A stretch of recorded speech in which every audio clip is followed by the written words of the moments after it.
The good, the bad, and the ugly of alcohol consumption on body composition.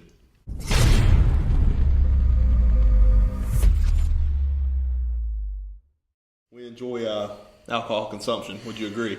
On occasions. On occasion. So, yeah, moderation. We like that. Yeah. So, the good aspects of alcohol consumption is that it is a social lubricant, which means aka stress relief, potentially.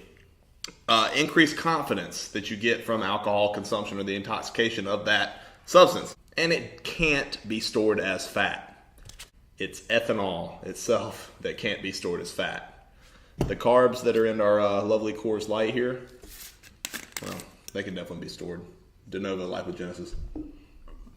A bad aspect is that it is empty calories. Okay, each gram of alcohol contains 7 calories per gram.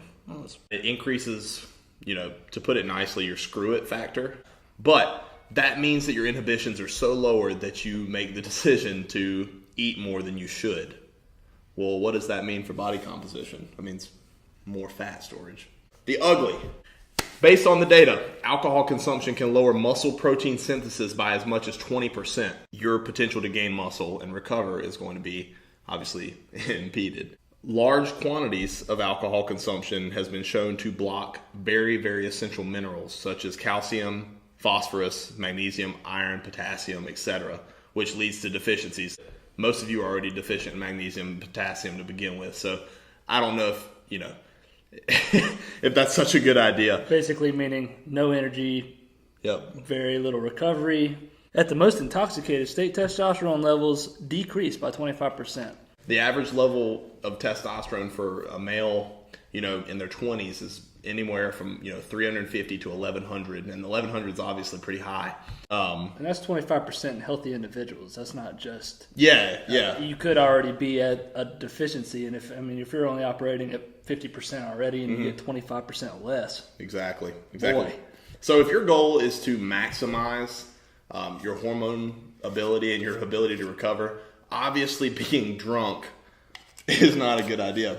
Alcohol does tend to promote quicker aromatization to estrogen. So basically your testosterone and estrogen, these hormones in your body, for men especially, they're basically opposites. They're like a little seesaw. And when you have too much testosterone, it likes to convert to estrogen, and alcohol tends to promote that.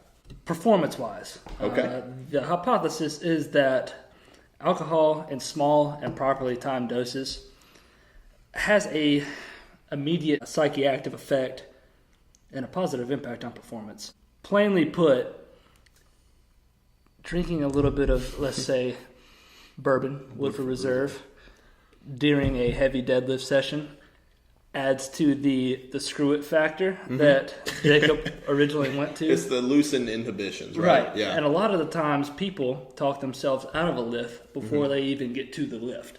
1, from experience, 2, from research. And actually, the World Anti-Doping Agency has banned alcohol consumption from athletics.